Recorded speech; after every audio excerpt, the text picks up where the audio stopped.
Startuprad.io, your podcast and YouTube blog covering the German startup scene with news, interviews, and live events. Hello and welcome everyone. This is Joe from Startuprad.io, your go-to source for all things startups, innovation and entrepreneurship. Today we're diving into this game-changing startup that's redefining how businesses manage their time, Timify. Join us, which is Emanuel Simon, to share the story behind the company, its vision for the future, and how it's tackling one of the biggest pain points in schedule and workforce management. So, if you've struggled with double bookings, no-shows, or inefficiencies in managing appointments, this episode is for you. Stay tuned. You don't want to miss a thing. Emanuel, hello and welcome. Hi, Joe, and thank you for having me. Totally my pleasure. We may add up front that we worked in the past together, which is, I do believe, something like 15 years ago. Must be that long ago, yes. Yes. Oh, we are really getting old. Welcome to Startup Radio. Today we're diving into your world of Timify, and in 60 seconds, can you give us an idea what you did before and how you got involved into Timify? Yes, for sure. Basically, I am a banking baby. I grew up my whole business life in banking, in a management consulting company, working for many banks in the IT environment. And then I joined UniCredit in various managerial roles. I was an assistant to a board member in the corporate and investment banking. And I also run a huge project in UniCredit globally to transform the bank within a 13 billion euro capital increase on the cost and the IT side. Before I had the pleasure to join Tamify in a position where basically Tamify was growing out of the startup into the scale up, although I don't like the terminology scale up a lot. For me, Tamify is like a raw but strong teenage boy, became quite tall in height, big muscles, but also still a bit foolish and childish. And now my goal is to professionalize Tamify, to make it profitable, have some very clear organization and also processes, not over-engineer it, not like in a bank.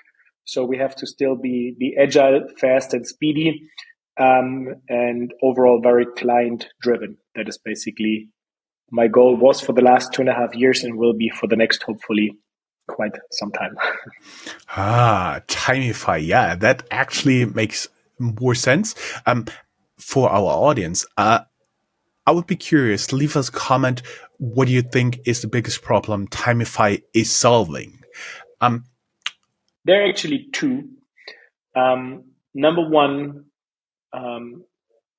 enterprise and corporate companies, they like to hide behind their big castles because they're behind their nice glass walls of their offices. So the client is sometimes standing in front of that. And we are basically destructing those walls where our clients build in relation to their customers. That's number one. We connect our clients with their customers. Number two, our clients do have scarce resources, whatever that be, rooms, machines, human beings, salespeople, sellers in a department store, whatever the resource of our client is.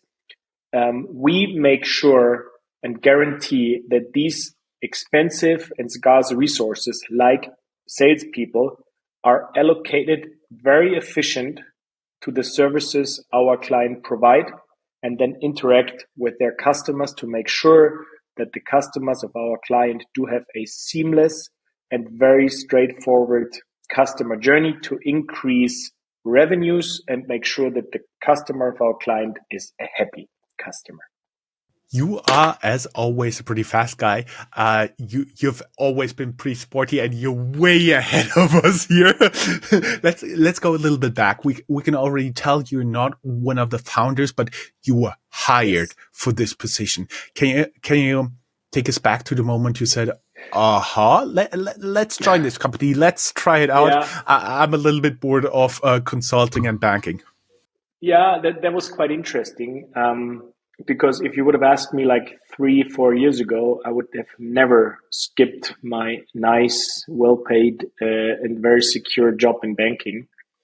I had a very interesting environment there, a lot of C-level and senior attention, big figures, big projects. But in the end, I had the opportunity to take over Timify, and I strongly believe, and I have the deepest respect for the decision that especially founders who grew a little baby, their own baby from scratch, 1 employee, 2 employees, maybe 2, 3 founders, and you have a couple first clients, you have 10 colleagues working with you.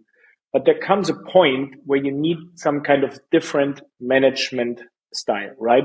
So people who are able to found a company from scratch might not be the right person and might not have the right skill set to grow a company from 50 up to 100 employees. On the other side, I clearly have to admit, I would have not been able to found a company like Timify or any other company. That's simply not my home turf, right? But managing 50, 60, 70, 80 people, giving them a clear strategy, supporting this strategy with a clear vision and mission based on a clear foundation in terms of organization, company organization, supported once again by a healthy amount of processes, still keeping flexibility, taking also sometimes hard decisions, right? That's what you also have to do. It's not always sunshine every day. That is a bit more my sweet spot, right? And if you look back at most likely many founders, sometimes you cannot play business as you want to because you need a favor left, a favor right. You're happy for the first client. You give to this client maybe more than you want to provide in terms of services or support. And then how do you get back from this very personal interaction and lift and come to the next professional level, which is simply a more professionalized setup? The downside is you might lose a bit of your your spirit. Yes, that's right. But it's sometimes simply required. As I said, scale up is I think not a right term, but if you look at companies like Tamify after a couple of years, like a teenage boy, I mean, there's a lot of potential, right? There's a lot of power, there's a lot of energy, but it has to be centralized and streamlined. And that is, as I said, pretty much my sweet spot. And so far it's running, I would say, good.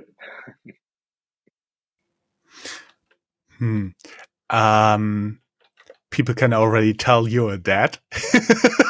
I am.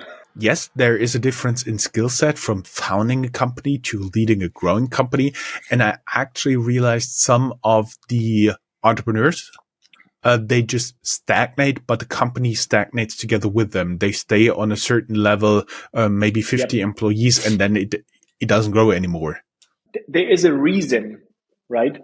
If you look at big corporates and big enterprise companies, why managers move from different departments, different teams, different managerial roles every 3 to, I would say, 6 years, right? There is simply a reason. It does make sense. If you work for a long time with the same people in the same environment, you don't see new opportunities, you see old issues, right? So sometimes you just need a fresh pair of eyes, a fresh mindset. It doesn't mean that you're doing a bad job, not at all. But if you sometimes have new input, a little job rotation, it helps, right? It simply helps to increase understanding for the other side. If I change job completely in a big enterprise company from department A to department B, I take my knowledge with me, and then I can try to connect and bring people together and increase understanding for both sides. It's like with traveling and understanding different cultures. That's the same model in a big enterprise. And that's also for small companies. You simply have to see, is the leadership that was able to start a company also able to run a company that is growing in whatever size. I have to clearly admit, I have the deepest, really, respect of funding a company. I tell you honestly, I would be, I think, even too scared, and I would not be in a position to do that. But then taking over from a certain point in terms of development and also growth is pretty much my sweet spot, and that's where I can really see, with a corporate or enterprise know-how and experience, you can create big value add to smaller companies. Is that always the case? No. I'm pretty sure that there are many founders who can go all the way and who are also developing in that way, but not all. And hence, then realizing that it might be time for a change also is something that I have to admire, and I clearly have to express my respect. Mm-hmm. Yes, I see. So you're in favor of moving management roles every few years. So I'll avoid asking you what you're planning to do in 5 years. Honestly, I do not know. Hopefully Tamify is growing very well. But 5 years, I don't know. What was the major challenge you faced when you joined Tamify in your early days as CEO? Well, number one, as I said, is really professionalizing the whole structure, making sure everybody knows his, her role and position, how to interact. That is number one. Number two, I joined Tamify at an, I would say, economically changing time, right? In the last, I would say, 10, 12 years, the macroeconomic environment was in favor of startups. I think with the zero interest policy in the last couple years, growth at all cost was simply the mantra of the market. You had to show growth. Was growth profitable? Was not the important question, right? When I joined Tamify, the macroeconomic situation was different. Basically, interest rates rose. Money was worth something again. So I clearly had the task to make Tamify profitable. We had to grow, but we also had to look at cost, right? There are two sides of a balance sheet. One is top line, but there's also a bottom line. And in between, you somehow have to manage your cost and make sure that your margin is somewhere there. So this was the second big challenge, making clear that we have to become profitable, which you can influence by top line growth, number one, but also becoming more efficient, right? If you produce new features, but for example, your hosting costs are outrageous and never will be covered by the license fees you earn from your clients, well, you have to rethink the whole thing, I would say, right? In the past, the feature was everything. Make it fancy, make it shiny, as long as it's there. I think we are now with money worth, again, something. We're in a different world where you have to become profitable. You have to show a margin. You have to show a solid growth that didn't change. But I think the focus became a bit, or moved a bit away from growth to the overall picture of a balance sheet. Mm-hmm. Mm-hmm. Going a little bit into the industry and market landscape, like to play a little what-if game. If Tamify becomes a household name, what industry shift made that possible? Well, number one, Corona was a big boost for us, I have to admit. There was the lockdown, and you were able to only open your stores with click and collect. That was quite convenient. We onboarded thousands of stores over the weekend. So that was a big booster for us. Overall, also, I see that economic issues in the German and core European industry are pushing our business in terms of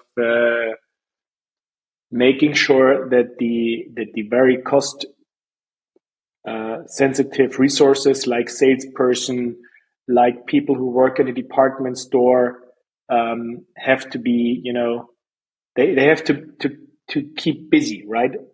I mean, if you work in banking, you're obliged to have roughly 4 to 5 sales meetings per day.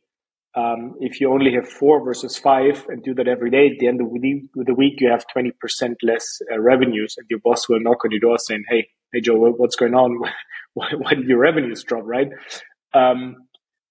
So we are ensuring that there is a very efficient allocation of these salespeople, for example, in a bank with the customers of a bank, that as soon as somebody is canceling a meeting, there are another meetings coming in, or there's somebody actively contacted who has a meeting in 2 weeks' time. Hey, we got a slot earlier up front. You want to take the opportunity, and we fill up the calendar. At the same time, we reduce extremely the manual effort, which is a stupid effort, of aligning meetings, right? Just if it's a one-on-one relationship, you, me, we agree on a meeting, that's easy, right? But just assume there are 4 or 5 participants and you're coordinating that's crazy, right? And we send out a booking link and you book it, that's fair. It really depends how much you are, you know each other, what time zones you are in. Before I used such a solution, I was actually mailing back and forth 5 to 10 times, just simple emails on availability, and that's where I cut all of that. Exactly. People already notice you're a little bit bigger scheduling solutions than they are familiar with. What do people get wrong about scheduling solutions, and what are you doing differently here than many of your competitors? Yeah. Well, then let me start with our competitors. So Tamify is very clear. We are the Calendly for grownups, right? If you compare us with our competitors, the big ones, Calendly, Microsoft Bookings, Google Calendar, they're all very good, right? We can do the same, but they're good in one-to-one relationships. You open your calendar, I book a meeting, I click on the link, boom, ready, right? But Tamify then basically starts where those solutions end for the sophisticated and complex use case. Or let me describe it in mathematical terms, where N stands for a placeholder of a big figure, and we solve the equation N times 4. N multiplied by N, multiplied by N, multiplied by N. First N is our clients to have many locations, stores, departments, sales hubs, whatever it is, right? Number 2, our clients to have many resources. As I said, can be a salesperson, a room, a laptop, a machine, a chair, a table, what do I know? Can it also be a technician you can send somewhere? Yeah, absolutely. A software, for example, right? A software version can be our resource. Then basically you can make those resources smart, right? You can give them tags and attributes, e.g. if you work in banking and you need a special certification to sell mortgage loans, maybe you need one certification, mortgage loans up to 1 million, and another certification, 1 million and upwards, right? Or you need another certification to sell stock options and derivatives, right? So we connect the resources with their skill set. In any combination, we can combine the resources. We say, well, for this meeting, we need resource A because he has this skill set, and resource B for that skill set. Or you choose out of a pool of resources, colleagues who have the same skill set. That's the second N. The third N is the services. You can then connect any kind of service you want to provide with those different resources on any date or place you want, right? You can say in the morning, our sales guy is only available in that combination with that skill set in location A, and in the afternoon only in location B, right? And you see if N becomes a big figure, it's quite a complex equation we solve. And the fourth N is hopefully a huge amount of customers our clients do have. And then they're basically going through a very seamless journey, and hopefully in the end, sign a contract, cut a deal, pay a product, buy a product, whatever it is, right? Our clients offer to their customers. So in a nutshell, basically, excuse me?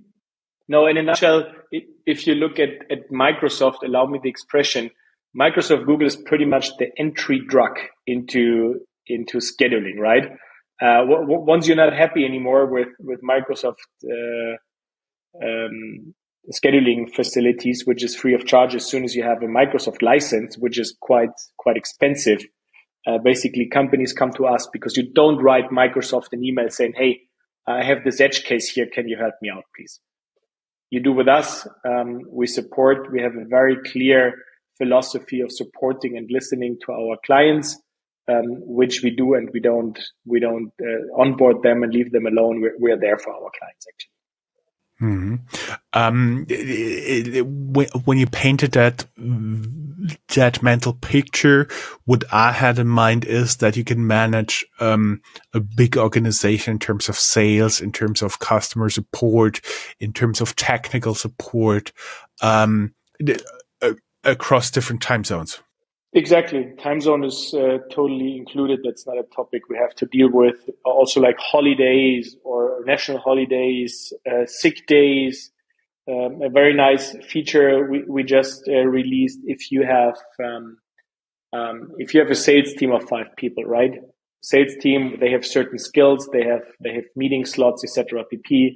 Then with a connection to the HR tool from our client, one sales guy calls in sick, right? Which usually means someone has to call the customers, cancel 5 appointments, reschedule for the next week, whatever it is, right? With our system, the system checks, the customer needed service A. We have maybe other 4 resources who can provide the service, and there's one resource free at exactly that time slot, and is automatically rescheduling the meeting to avoid that the client is maybe entering a meeting without having somebody covering from the client side, or the meeting has to be postponed. So we make sure that the calendars is filled up properly, and our sales colleagues are kept busy, and then also creating a positive impact on the revenue creation of our client. Mm-hmm. So, before I get to the next question that I had while you were talking, I was wondering, can you get KPIs, for example, for marketing? How many requests are coming in, and how close you are to capacity in terms of your sales for marketing? Do more of this, do more of that? Yeah, you have a huge statistic area where you can see how many bookings, which day, which time actually the bookings have been scheduled. So you can, if you see all your bookings have been scheduled, let's assume in the evening between 7 and 11 p.m. for the next day, okay? Then you can say, well, I want to increase my paid advertisement on Google, because an hour before that, so you start at 6, where people start looking for that kind of service, that kind of slot, increase your capacity on SEA exactly on that time slot, and then make sure your advertisement is placed right time, right spot. So, were you talking, I also had another question. In how many languages is your solution available? You have to differentiate from customer point of view. So the booker who's booking a meeting, pretty much unlimited. Our system where our client, the end user, is using, I think we currently have, you got me, it's almost 20 languages. Almost 20 languages, because I had a conversation with one of my consulting clients last night, and actually I was forced to explain how many upcoming holidays we do have and when they are. Just looking here at my calendar, for example, that the Friday before Easter and the Monday after Easter is a public holiday, that we do have 2 Thursdays coming up that are public holidays in multiple states of Germany, that we do have with Monday and so on and so forth. So there's a lot you need to explain. Do you also have a solution for that for international clients? That is the core of Tamify. You don't have to worry about that. All international holidays are covered. So, for example, if you're sending out, I don't know, if you're trying to coordinate a meeting on Friday before Easter, it's simply impossible because it's automatically blocked. Unless you unblock it manually if you want to work on Easter Friday. Depends on your relationship with your family, right? Exactly. Beyond features, what kind of experience do you want users to have when interacting with Tamify? First, like your customers and the customers of your customers, which is the thing your customers are actually buying it for. Okay, and now diagram this sentence in your head.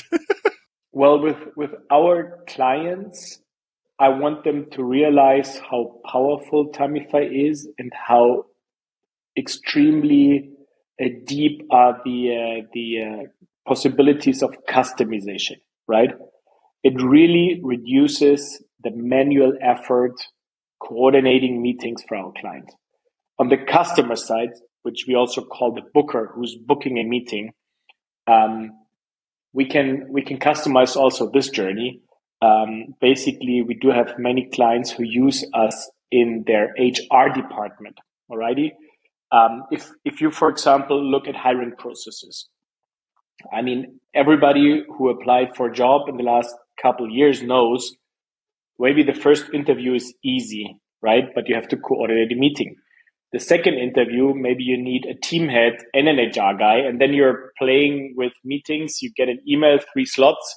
You say, yes, I want the first slot. Then you get a reply, sorry, now the first slot is not available anymore. Now we have 3 different slots. Pick one, and then it goes back and forth, and you have email ping pong. Terrible, right? Or how cool would that be if you apply for a job, you simply click on the booking link, you have the meeting scheduled with the 2 people or 3 people you need. After that, the HR guy says, hey, that was a good interview. We continue. Automatically, our system sends out another email saying, hey, congratulations, you made the next step. Now you interview with the big boss, another HR guy and a team colleague, whatever. Again, click here. And a couple hours or days or an hour before the meeting, you also get a reminder SMS to make sure that you do not miss your meeting. So in that perspective, if I look at the HR case from the applicant point of view, our clients have 2 scenarios, right? If you look for a DevOps developer who is highly skilled, basically companies are happy if those people simply apply, right? So they need name, email address, maybe a phone number. That's simply apply, right? There are other jobs where you say, well, I want to, make it a bit more tricky to receive applications. So I want to have an upload of your CV. I need your driving license uploaded, some comments, a free field where you enter some text about you, and I need your residence, etc. pp. So that you avoid that everybody is applying for the job, and you have some kind of criteria why people apply, right? So in that perspective, from the booker side, I always want to make it very easy to book an appointment. What I want to say is that there are also situations where you can make it a bit more complicated so people do not book appointments, right? Nevertheless, from a customer or booker point of view, it simply has to be seamless and very clear, right? You need a couple of clicks and then you enter into your appointment. And of course, we don't have to talk about reminders and synchronization to your preferred email and Outlook mailbox and calendar system. I was wondering when you talked about this scheduling with 3 people from HR, if somebody from the HR people calls in sick that day, basically your tool can reassign if there's a acceptable substitute. You can replace this person in the interview, and you don't have to reschedule with the client with a potential employee, right? Yeah, absolutely. Yeah. I was wondering, how are you leveraging AI and automation in all of that? Yeah. So we do have, we released just recently our Timify assistant, which is an additional feature from Tamify. We can produce and very fast create skills for our client. As I said, this rescheduling assistant or early slot waitlist, or the next skill set will be a birthday or event promotion that you automatically remind people and send maybe voucher codes or gift cards, or hey Joe, happy birthday. We haven't heard for a long time. Why don't you want to book a meeting with whatever your counterpart at your trusted bank you're working with, or something like that.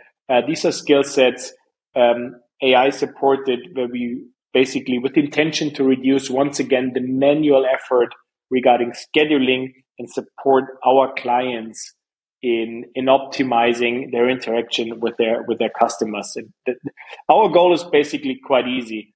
This whole back and forth email scheduling should be optimized, right? That's very easy. You should not worry about, oh, God damn it, I have to coordinate meetings for groups, for single bookings, for multiple bookings, for recurring bookings. You should not. You should press some buttons, best case in our Timify environment, and then everything runs automatically. Plus an automated or partially automated allocation of resources. I vividly remember how difficult it was back in the days to book a meeting room for any given meeting. Yeah, that is true. That should simply not be part of our daily business day. We'll be back after a short ad break where we talk about business model and growth strategy.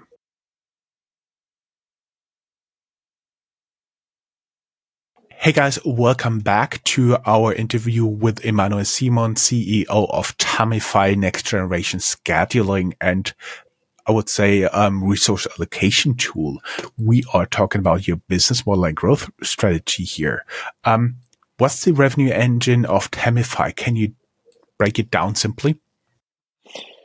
Well, in terms of verticals, we are widely spread. We do have benchmark clients in the banking environment, insurance, optician segment, also hearing aid is becoming more and more. Actually, recently, bike industry, electric bike industry becomes bigger for us. So overall, one can say that wherever there is more demand on scheduling than an easy one-to-one relationship, that's where the sweet spot of Tamify is, and that's where our growth perspective and opportunities jump in. We're not specialized on any vertical. That's the beauty of Tamify. If you tomorrow say, instead of selling cars or e-bikes, I want to sell red gummy bears, you sell red gummy bears. We don't stop you to do so. And tomorrow you offer services selling red gummy bears. You can do it actually in milliseconds, right? So we don't stop our clients to grow. Actually, we want to partner up with them. We want to support them to grow. If you want to open a new store tomorrow, well, don't worry about scheduling and making it possible. We are there. In terms of product development, next to our Tamify assistant, we just released queuing will become our next big thing, because queuing and scheduling is related, and my IT colleagues are working heavily on an extremely outstanding queuing solution that is then fully integrated into your scheduling, where you can prioritize, you can define VIP clients, you can maybe prioritize even people who, I don't know, if a mother with 2 kids and pregnant is coming in, boom, you prioritize her and she gets the next free slot for the services you offer, or whatever you fancy, including a hardware support. We don't do that by ourselves, but we have a partner who's providing a hardware support in terms of tablets and screens, etc., for your point of sales. Mm-hmm. I'm wondering, queuing in terms of just simply email booking links in terms of phone, or even with the chatbot on the website? Yeah, that's basically everything. So just assume you have scheduling already, and let's assume to our recent industry that it grows a lot, to the bike store industry, right? So you schedule a meeting online for buying a new bike, right? Basically, with our tool, you can also increase the amount of meetings for high margin services you offer. If you say, well, selling a bike brings more cash to my company than having a service for a bike, or just adjusting the wheel of the bike, it's just €2, but selling a bike brings you €10,000. You prioritize and you offer more meetings to sell bikes. But then a day before the day comes, you say, well, if I don't have enough meetings for selling bikes, I open the calendar for those service meetings to make sure that my people are still busy. And then basically you have people who don't book a meeting, but they come in your store and say, hey, I want to buy a bike, right? So either way, you have a big screen in your entrance and they type in their credentials, and you have someone in your store checking who it is, or you have somebody with a tablet in your hand typing in the credentials, and this client says, oh, I want to buy a bike. You prioritize him, and the next available slots, boom, he gets. Waiting time 2 minutes. Or he says, well, here's my old bike. Please, can you check if my wheel and my brakes are properly working? And you say, well, that's like a €10 job. This guy has to wait an hour maybe, because prioritized is the meeting to sell a bike, which is from a margin point of view much more attractive than simply checking the brakes of a bike, right? I hope this example was understandable somehow.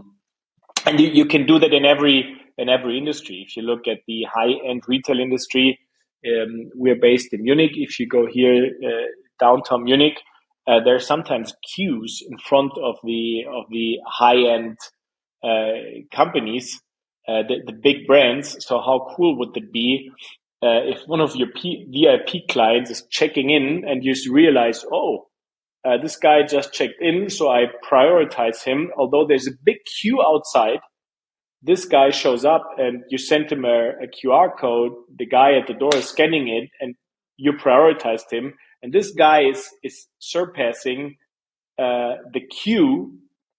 And just imagine what reaction that is. Everybody in the queue says, what the hell? Who is that? How can I become as important as this guy? How much do I have to buy to skip the queue, right? To skip the line.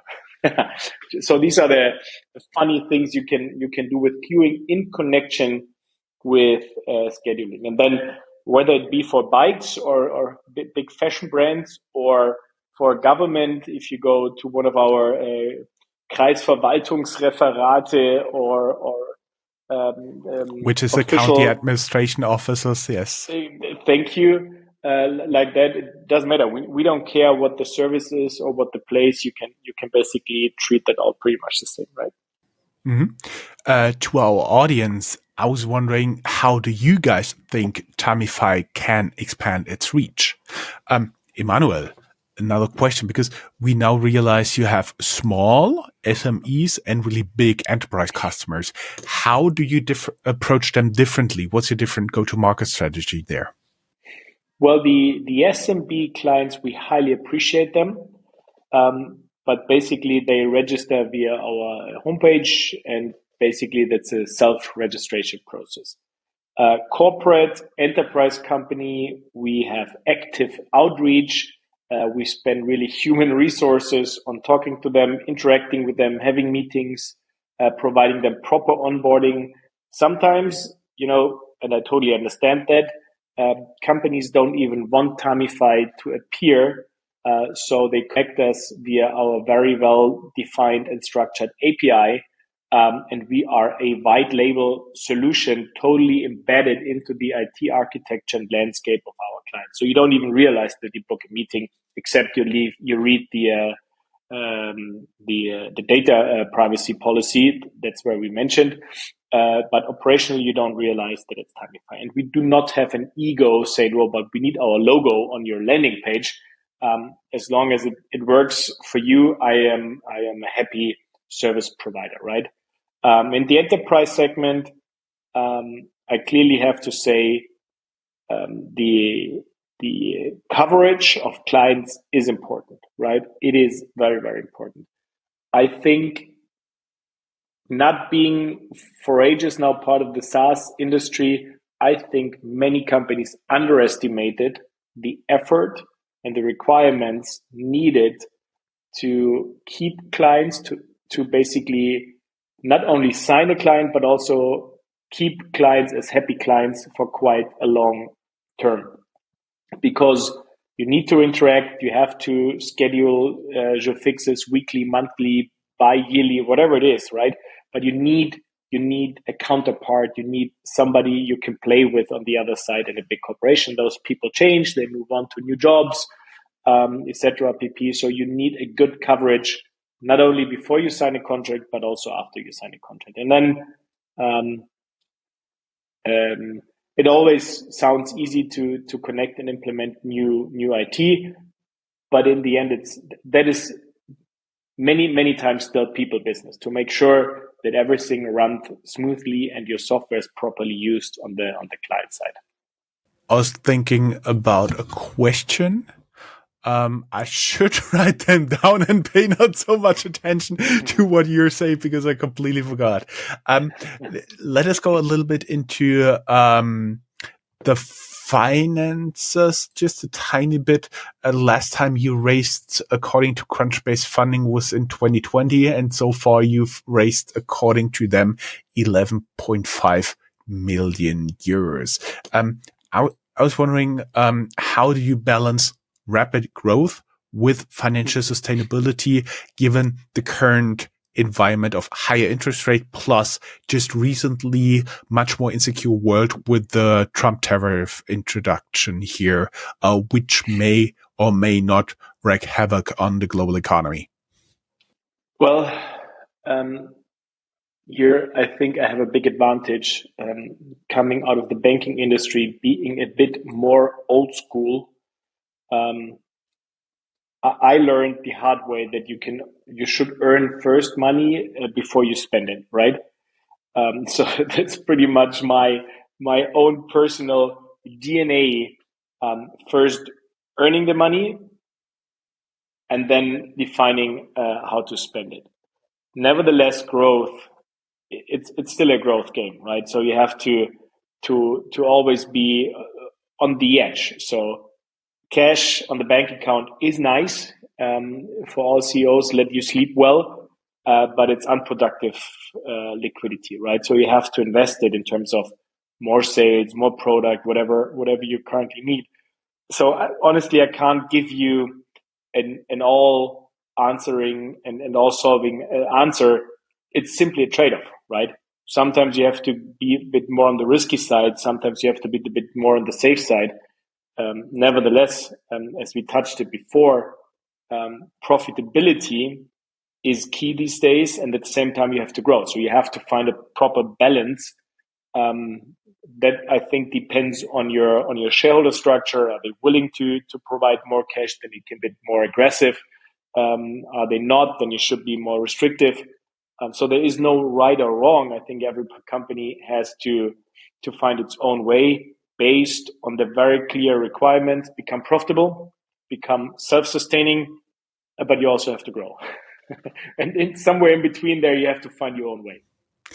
That's right. And I remember what I was wanting to ask you before that question, because the simple Pareto principle, 80-20, I've realized a lot of companies make 80% of the revenue and therefore profit with 20% of the clients. That goes into what you've been telling about keeping your most important clients happy.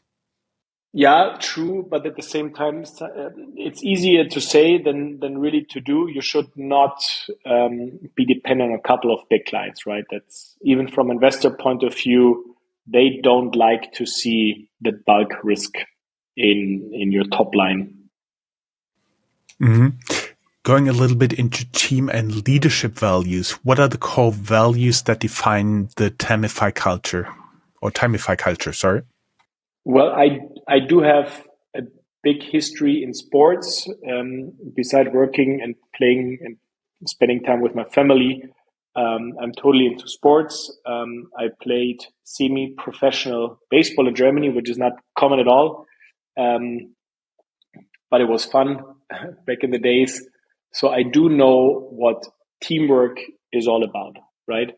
So the core principles basically for me is number one, speak up culture. I need people independent from their role and responsibility to speak up. I need to know what's good, what's bad, what they like, what they don't like. In the end, we find agreement, we find a compromise, and then I don't care what happened before or who was on the other side of the discussion. After we exchanged all critical points, after everybody raised his position and clearly showed speak up culture, we go in the same direction. That's number one. Number two is clearly teamwork. And the funny thing is, people always ask me, what do you understand by teamwork? And the reality is, on a daily basis, it's different. On a daily basis, you work in different teams, different groups, different colleagues. So your position, your role, and what is required to make this team a well-performing team is different, right? So just ask yourself, what can I do to make this project, this sprint, this team a good one? If it means that nobody's taking notes and I, as the CEO, should do that, well, hell, I do. If it helps, I do, no matter what, right? I can ask somebody, or I make sure that somebody's taking notes, just as a stupid example. But every team has to make sure that it's professional, it's working, and to simply enter into different roles. So teamwork for me is super important. I don't like finger pointing culture. I hate that. And number three is clearly ownership and responsibility. I worked long enough in big corporates, and I'm always exploding if I hear the sentence, somebody should do something. Well, I worked in companies with over 100,000 employees, and I never had a colleague whose name was somebody, and I never saw the somebody doing something, right? So take ownership and responsibility. If you want something to be done, ask this person, ask this team very clearly. And if you realize a spot, I could hire 100 more people in Tamify, right? But currently, that's not the time to do so. So I have more jobs to allocate than people I can ask for, right?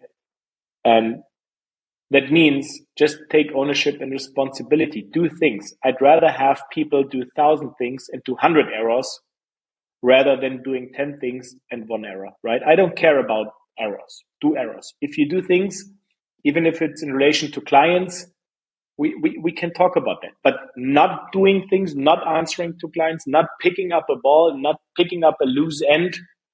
Sometimes we simply have to accept, okay, after we talked about it, nobody's taking care. Let's leave it there till we hire somebody who is taking care. But at least we should tackle that topic. We should pick it up. We should not be afraid of picking up things we might not be an expert. That happens, then we look at it, we push it as far as we can. If we make an error, we learn, but we get up the next day. So take ownership and responsibility is the third. Speak up culture, teamwork, ownership, and responsibility. That are my 3 core values. Lessons for future entrepreneurs, maybe even actionable. What's the one piece of advice you wish you had received before starting at Tamify? There's one thing I underestimated, I have to admit, that although we are progressing on a daily basis and our development is really going upwards, I underestimated that it's going upwards, but in high waves, right? It's going up and down. The trend is going in the right direction. but I underestimated that it's really going in waves. 1 week you overachieve all your goals, everything runs smooth, and you're super happy. And the next week everything turns around totally the opposite, right? So honestly, I underestimated how wavy the journey is to grow. It's not every day a little step. It's sometimes a big step forward and then also a big step in the negative way. And I think as long as the trend is in the right direction and this wave is going upwards, you're on a good track. But simply accept that there are also times and challenges that hit you hard, right? You're totally right. I'd like to go a little bit as with the last few questions, looking ahead for Tamify. 2 questions are now coming, typical standards, and I assume you have to say twice yes. Are you open to talk to new investors? Always. Are you looking for talented people to join your team? As well. See? What's your long-term vision for Timify and what's next? Well, basically our strategy is to really become the global leader in sophisticated enterprise scheduling solutions. We reached EBITDA break even last year, November, December. It's a little more to be cash flow positive. And then basically I want to grow.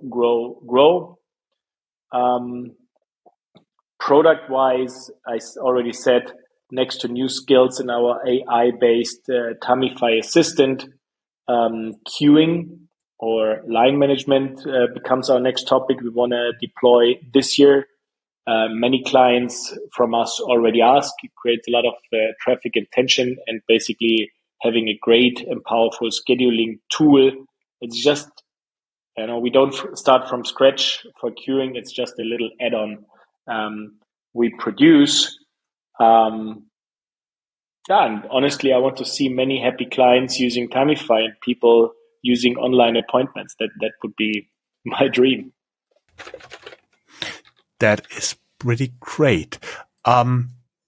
Emanuel, it was such a pleasure talking to you. Thank you very much. Only one question left. Where can people connect to you and learn about Tamify? We'll, as always, link down your LinkedIn profile here. I assume everybody who's interested in investing in the company, they can reach out straight there. And there would be an HR link for Tamify where people can apply. So people can directly apply on our homepage. You can directly reach me over LinkedIn, and I send you a booking link, of course, so you can directly book your slot with me in my calendar. Via Tamify. Yeah, Tamify, of course. Yes. To our audience, the closing question. What's the one question you would ask Emanuel? Drop it in the comments below. Emanuel, thank you very much. Thank you very much for having me. Have a great day. You too. Bye-bye.